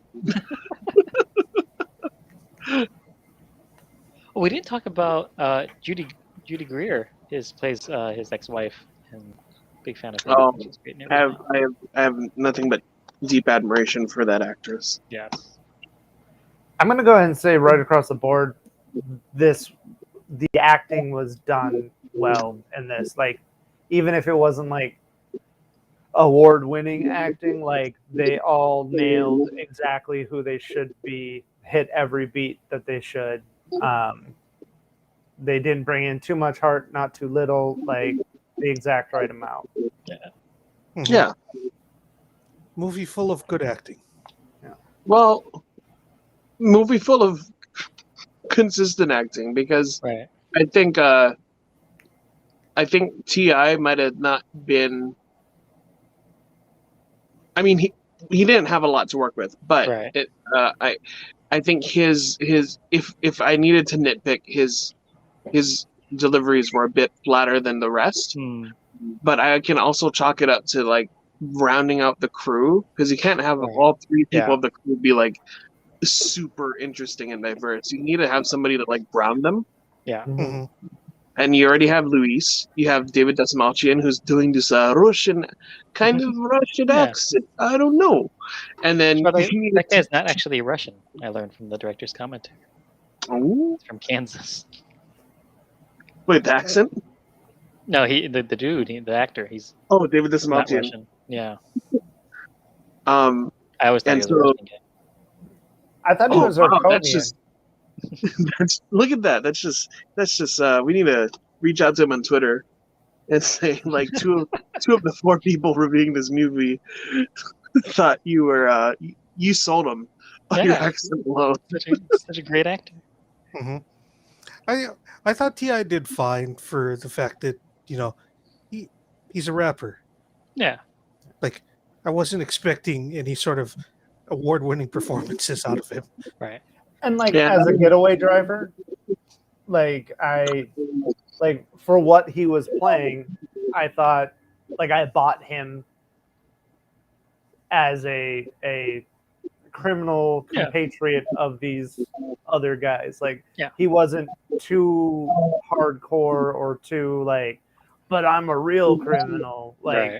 He seemed like the kind of guy that would be the muscle that hung out with these guys. Yeah, I think. And he had a did. great moment at the end. He was like, what are we gonna do? The cops, they're gonna get him. They're gonna arrest Hank. He's like, and just that look of like, I know what I gotta do. And stealing that cop car, man, that was a great moment. I'm the wheels. Yeah, see, it came in handy in the moment. I love that Hank Pym calls those guys the 3 wombats. Which is very Yeah. No, you're telling me those 3 wombats. I was like, wombats? That's a great old man insult. yeah. That's not the worst of things to call Yeah. these guys. I just want to know, like, at what point in time were wombats known in like common vernacular? Though, when you're like, this wombat, people are like, oh yeah, wombats, they're fucking dumb. I get it. Yeah, I get that. Like, I just get the that other it's an day, insult. I was at the supermarket and this fucking wombat. Like, I wonder if Hank picked it up when he was doing international shit for the state, Oh, yeah, probably. and like he's in just another country, like in South America or something, and they're like, Yeah. oh, something, yeah, fucking wombat, and there's like, what? And he like picks someone this, and they're like, yeah, it means stupid. either that or he was like shrunk down, like doing some surveillance, and just for like 3 days straight watched one wombat like walk into the same electric fence and just being like, I hate wombats. Yeah. Like, this I think is before he- no one else. It's Yeah. just me. He tried to take his ant controlling technology and move on to mammals. So he was working on a wombat for 9 months. It's like, they can't do this. These things are just too stupid. Work with ants all day, and a wombat can't do it. Nope, can't cut it. Like, every time I'm like, put the sugar in the coffee, and the wombat's like, God, why have you forsaken me? And I'm just like, He's like, I need to move away from mammals. now iguanas, those guys are cool. If you know some iguanas, Yeah, they can take an order. All right. What was the last thing I wanted to say? The bedroom fight when they're fighting on the Thomas the Tank Engine. It's very funny as well. They did a great job. It's in the trailer of like he's about to get hit by the train, and then it cuts out wide and just falls off the track. That's a wooden toy train. It's fun. Yeah, that gag never gets old. Like, Yeah. it's well shot. I knew it was coming, and I was like, I still like got happiness out of that moment. the thing too that I really loved about how they shot those scenes, and then when they panned out to show it, what it looked like to us, is they always waited just long enough for you to forget how tiny and ridiculous it was before they hit you with it again. So like, because they could have like just been like, bam, bam, look how stupid this is, but they always waited to be like, wait, no, now. And like, it was I think it was the briefcase scene that you were talking about earlier, when they're shrunk down and shooting, and then you just see like a bunch of little laser belts go through the helicopter pilots, where it's like, oh, it's hilarious. They're tiny and shooting. Oh my God, they're still killing people. They're tiny lasers, but they're still lasers. Yeah.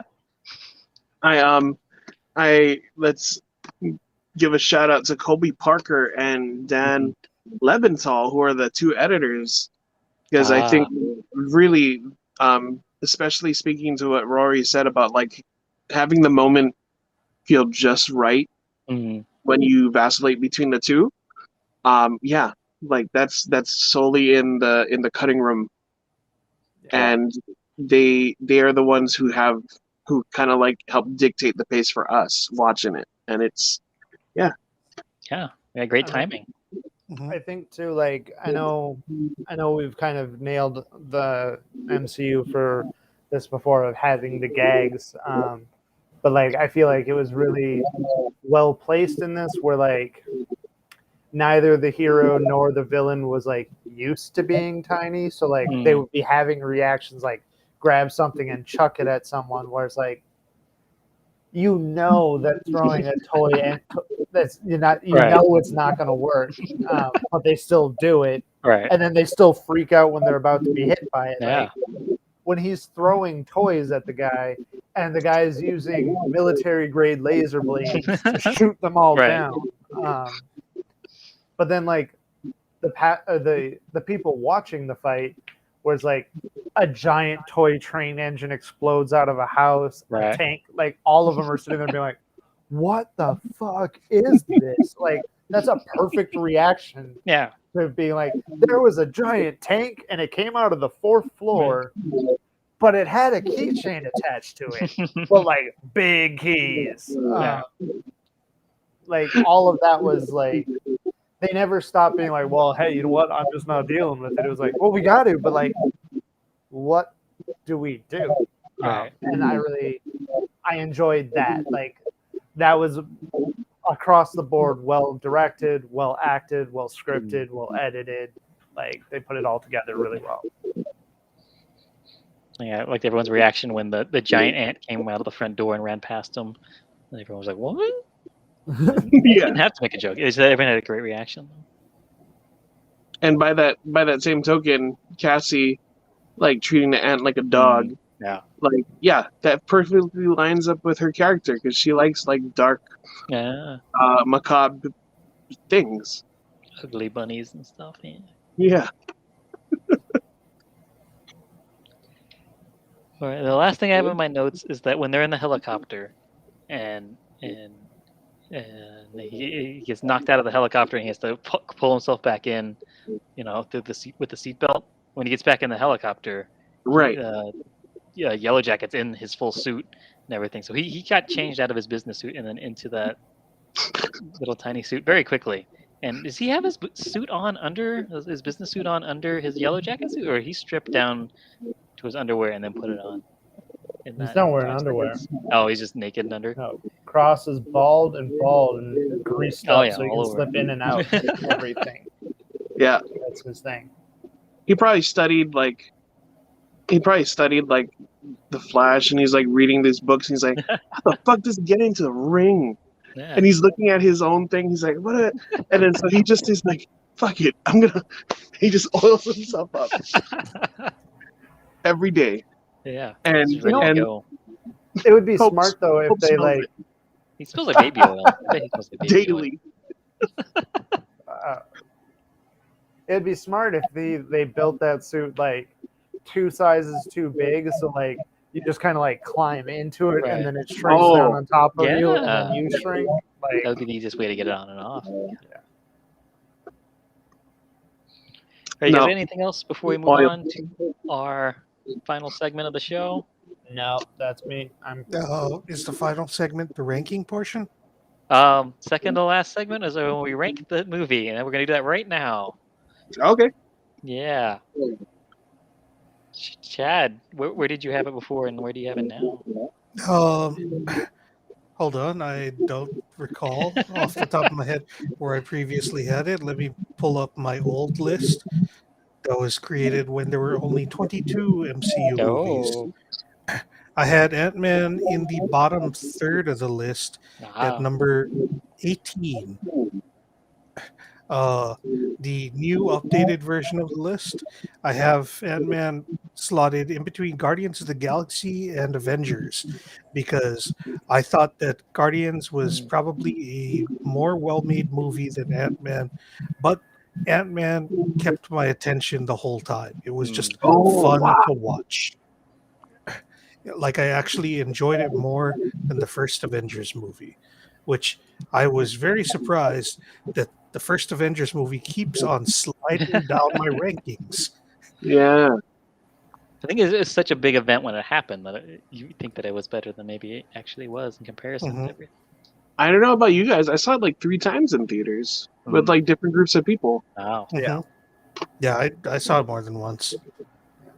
I still say that like I can't rate the Avengers movies in the same ranking system as all the other movies because the sheer amount of Avengers just always puts it higher up the list than it should be for what it is on its own. But I would say this movie comes in right above Guardians of the Galaxy for me.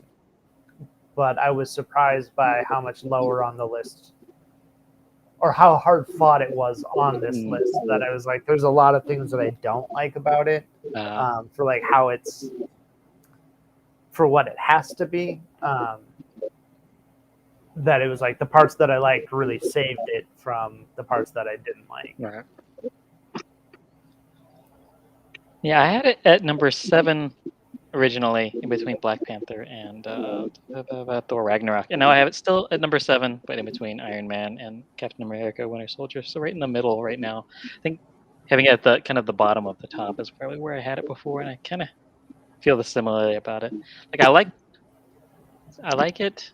Like the comedy and the jokes and things are fun. It's a fun adventure movie, but I think like when you get to those daddy-daughter themes in it, like they don't hit it well enough, I think, to really give it a good score, a great score. Yeah. What you, Donut? Do you think? So I don't rank my Marvel movies from like 1 through like, it's hard to keep track of them. But on a number scale of like 1 to 10, I remember watching this the first time and not really liking it in theaters. Right. It was like a 6 out of 10 when I saw it in theaters. But actually, this is one of the Marvel movies I revisited the most because Paul Rudd is just magnetic. And I don't know if it's because like I watched it so many times that I understood it, or it just like I feel like it's well written enough where it's still like Chad, you said it keeps your attention, and the comedy is just, again, like I forgive the comedy because I'm expecting that out of Paul Rudd. Anything Paul Rudd related, I'm like, all right, this is gonna be a good time. I shouldn't think too hard.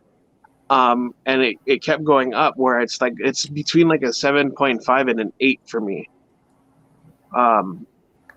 Yeah, I'd say more 7.5. Yeah. One thing that I don't think that I clearly said too was that like I felt like this villain was understandable and like the thing that they wanted had bad side effects that they didn't care about.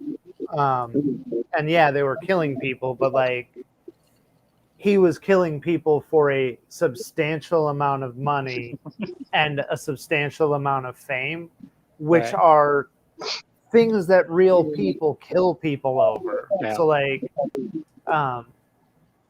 even though like I don't feel like there was a lot of growth from the hero, like because the villain was so much like just a bad guy, that I don't feel like I needed.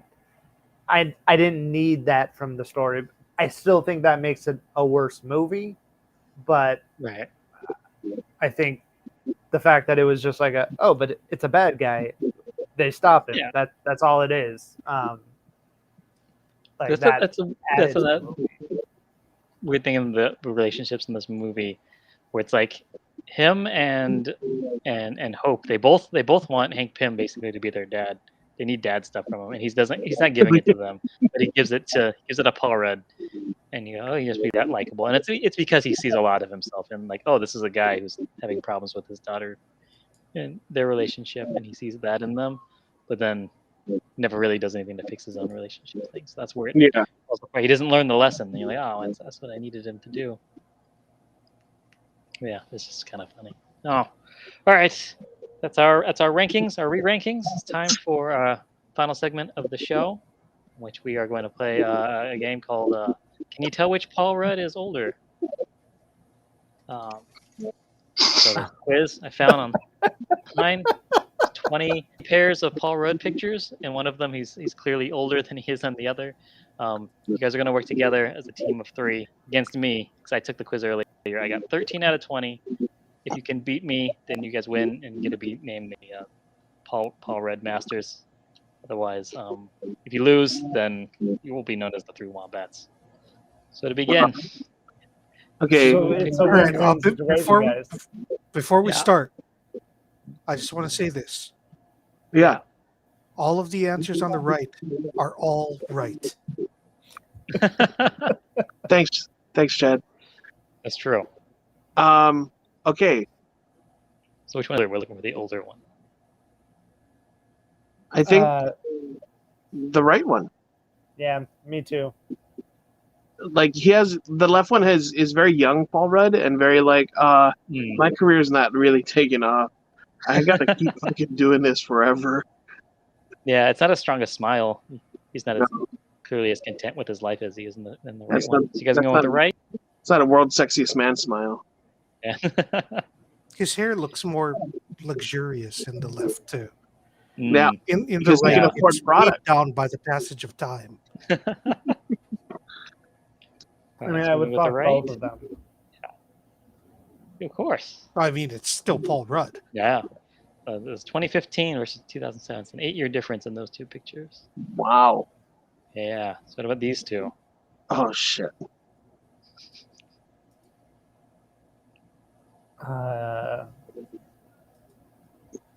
I'm gonna say the left one is older.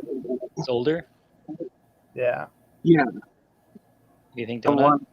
I look at his eyes. He's seen some shit. Yeah. Like he's not a it's the difference between like Ant-Man Paul Rudd and Avengers Endgame Paul Rudd. I'd say the hairline left. looks different in these two pictures. The left. So you two are going with the left. Chad, what do you say? I still Guess whichever maintain doesn't that matter. it's the one on the right. Oh, it's going to be the one on the right? Yes. Okay, so it's 2-1 for the left. So let's go with the left. And yeah, that was from 2019. One from the right was 2015. So that's right. I think that's right. 2015 is Ant-Man 1, and then 2019 is that in game? I think it is. Yeah, I believe it is. Yeah, there you go. This one might be a little easier. Oh, What God about this damn one? it. So it's the game which They're one's the same older? picture. Yeah, which one is older? Which one's the older picture? Well, the one on the right was obviously taken much longer time ago, thus making it an older picture. Yeah. Yeah, right? Yeah. Yeah. Are we But in agreement? is he older in the picture? His age Oh. going to be older in that picture? Is that a trick question? Is this a quantum realm question? Yeah. Which Paul Rudd is older, not which picture is older. Because look at the jawline too. It's such a different jawline.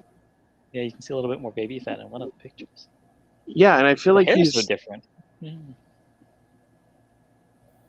what was he Those in? aren't even the That's not same American Paul. Summer? What are Was you guys that saying? like one of the was that your things he was in? I'm gonna go ahead and say left. Left? Yeah, Get 17 more, guys. The one in the right, there's less skin correction done, so I'm guessing he's younger. Looks like an Okay. older picture. So yeah. So the physically older version is the left one. That's where he is. That is older Paul Rudd. Not older Yes. photo. Okay. Agreed. And Chad, you're still going with the right picture. I said that the picture on the right is the older picture of Paul Rudd. Right. And, which would make him be younger, but the picture is older. I'm I- going to click on the left picture. However, you would like to translate my Yeah. my statement. And, oh, there you go. 2007 to 1995. Wow. 2007. Fuck, he Yeah. looks good in 07. I mean, he looks good in 2019 also. Yeah. Yeah, Here's with the mustache. there it is. Ooh, this is a tough one. Yeah. No, it's not. Look at that. There's clear differences. We can do this. We can fucking Yeah. Batman I think this this is whole what thing. Anchorman 1 and Anchorman 2 probably. I'm gonna go ahead and say the one on the left is the older photo. Older photo, so younger. No, Rudd and all that. older Paul Rudd. Okay. Older Paul Rudd. Here's my thinking. is in Anchorman 1, he didn't have a whole lot of career going for him quite yet. He had time to grow that out, get all of that cloth. In the second one, he was going from one project to another. That Paul Rudd didn't have as much time to grow everything out.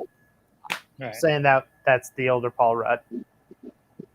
I agree. The left, yeah. Yeah. Look at that. He's like, oh, you say that to me, I'm blushing. What do you think, Chad? I'm just gonna say right. You've been outvoted again every time. Oh, look at that. Chad was right. A 10-year difference in these pictures. Dang. 2003 to 2013. I got inside my own head, Chad. I'm sorry. Gotta listen to Chad. To be Took 10 fair, years to I've been overcome. wrong more than half of these questions. And statistically, it should be exactly half. hmm Think about that. Same pair of glasses? No, those are different glasses. Similar styles. What do you guys think? Well, I'm with Chad on this one. The older Rudd is on the right. That's my thought. Hmm. Yeah, those glasses look more modern. What? They look the same. Oh, They look very similar. yeah. They're The ones very on the left are similar, rounder. But here's But the ones Donut, on the left are Donut, rounder. which one has Uh, glare? Ah, yeah, the right. Right? You saw. All right. I vote right. Okay. You guys are all right. And we're going to put right. And there you go. 2010 to 1999. 11-year difference. That I did not anti-glare have protection is anti-glare in great. Yeah. 1999. Yeah, different centuries. It was probably taken on film. You go with the hat versus no hat, but full beard. What do you guys think? Also, which one of these is also Ben Affleck? Yeah. Starts to get harder to tell the difference. But right, really, you can really kind of see some Ben Affleck. Without the hairline, it's very different. Oh wow, yeah, it really reveals his forehead. Hmm. So is Affleck Paul Rudd's Bizarro? I think so. I'm going to say the one on the left, just because I need to move this along. Chad, I'll go with you on the right. All right. Yeah, All right. I also believe right. He just looks Right. more tired. Yeah. Look at those. Oh. Fuck. 2004, 2010. He just happened to be more tired that day. I'm sure that's why he had it. The hat on to cover up his hair, maybe a little hungover. 2004 was going on in 2004. Ooh. Okay, one of these is from Clueless. You're right. So I'm going to say the one on the right is the Yeah. older Paul Rudd. Same here. Definitely. I wasn't even Okay. thinking Clueless. I was thinking about Romeo and Juliet. Wow. Ah, forgot These he are was both in 90s Clueless. movies, and these are both 2000s pictures. So he's even Oh, those are older. both 2000s pictures? Yeah. 2000 and 2008. No, the one on the left is from 2000. So, yeah, that's right around what was Baz Luhrmann's Romeo and Juliet? 99? I want to say like 96? I don't know. One on the left. oh, 96. the left. Left. Chad, you Yeah. gonna say right? The one on He doesn't the even look right like is Paul the Rudd. older picture. Right. Yeah, it barely looks like Paul Rudd on the left. Oh, but 2006 to 1998. Oh. That's still post Romeo and Juliet. You know, with the- Okay. The left. Mm, The haircut is too.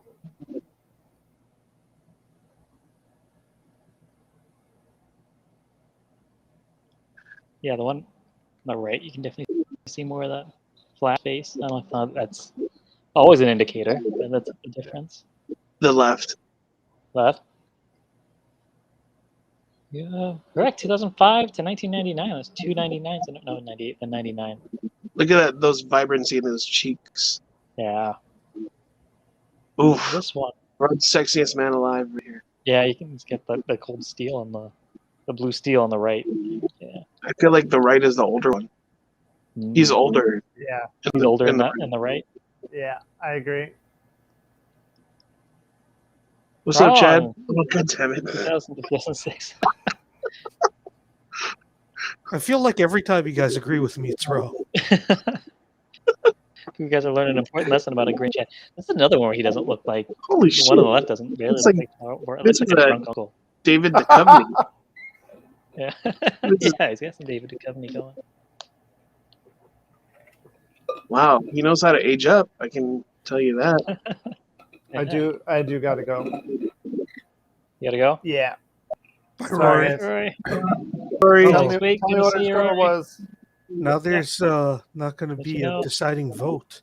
Yeah, now you guys will have to tiebreaker. I'm still a wombat. Till next week. Bye. Bye. I think he's the one on the older. right. Nah, the left. The left. Yeah. I think the lefty just looks more haggard. I Yeah. don't think he's actually older. Just tired, more tired than that picture. You know what, Chad? You convinced me. Let's do it. Yeah, let's go right. Oh, look at that. 2019, 2016. That's very close. Only Mhm. 3-year difference. This one. Definitely Oh, different one hair of in these. these ones. Because that was the character he played, Paris. Ah. Oh, fuck.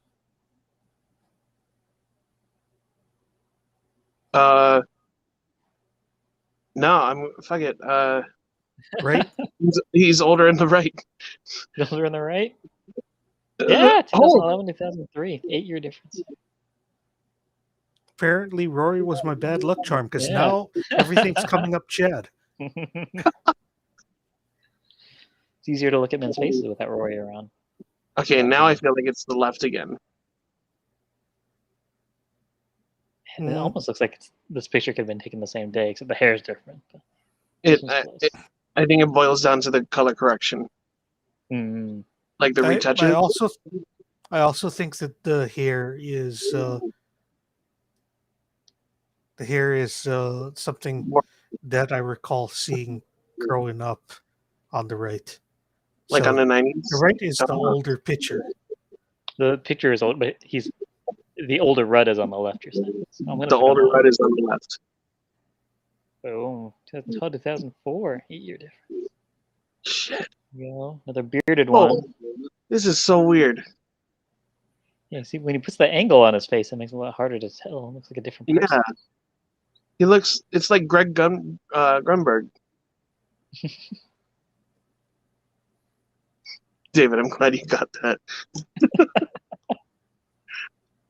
I'm gonna go with Okay. right. And no, he's older on the left. Go with Hair's donuts choice. Go Donuts choice. Yeah. Oh, I don't no. feel strongly enough to argue. That was tough because of that angle. You can't really tell. Okay, this one looks like two different What dudes. the Oh, fuck? it's absolutely the right. Yeah. Gotta be right. Yeah, 2007. It's not that big of a difference. Only 4 years. They needed to give us a freebie. Yeah. Oh shit. I feel pretty good about the right again. I agree with Chad. Yeah. Hey. 3-year difference. This guy. God damn it. Fuck. His chin line keeps changing on us. I think it's in the eyes is where you can see. I think it is too. I think he's older on the left. What do you say, Chad? Left is from 2016 and the right is from 2008. Wow. Let's see. 2007, 2002. I don't know what I'm talking about. Yeah, he's considerably younger in this one. I was like, 10 years look at younger. Chad going for the spread. Yeah. Oh.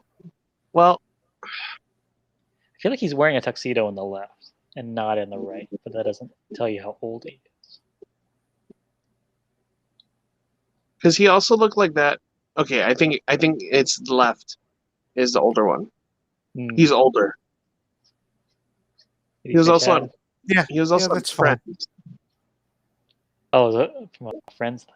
There you go, 2012, 2007. 2007. Oh.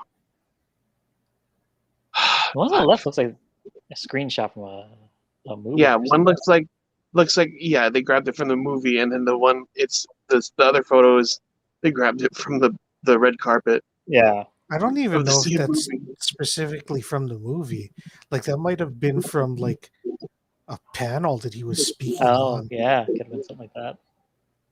Like the lighting looks very unprofessional. Yeah. Like he's just in a room. Yeah. It's a candid shot of him just talking to the waiter. Yeah, I'm gonna go with right. You say donut? Yeah, the right is the older red. Yeah. Oh, yeah. 7-year difference.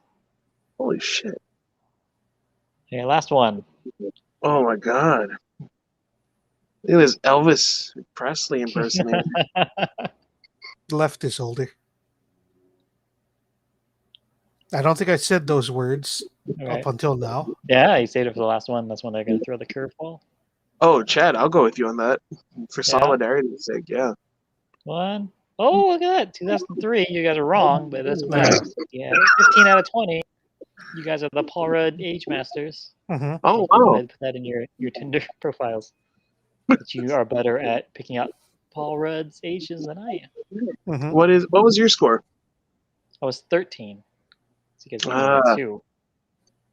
Still watching. Thanks for watching. We're gonna say goodnight. That was our How Old Is Paul Rudd game. Catch us next week when we are talking Captain America: Civil War with somebody, a close friend of ours. Civil War. Yeah. Well, thanks so much for joining us tonight. Are we live watching that? No. Okay. We- I yeah, wasn't it's not sure an 'cause Avengers movie, no matter It's how not much an it Avengers feels like movie, one. but it's kind of an Avengers movie. Yeah. If we didn't just do one last week, we maybe. But Okay. Thanks for having me, guys. yeah. See you doing it. Good night, everybody. There wasn't really a kiss in this movie, so we're gonna ride out on. Wait, there was. It was behind a door, right? When he opens the door, they're finishing the kiss. I don't count it as a Oh, kiss. that's fair. So we're gonna ride out on a clip of some Paul Rudd or Ant-Man outtakes. So thanks for watching, everybody. Good night.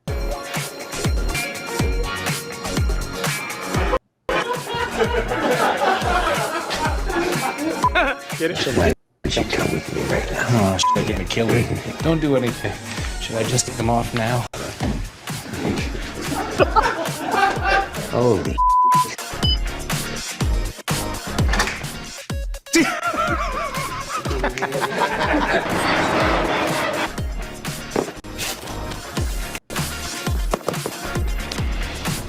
All right. Good night, everybody. See you next week.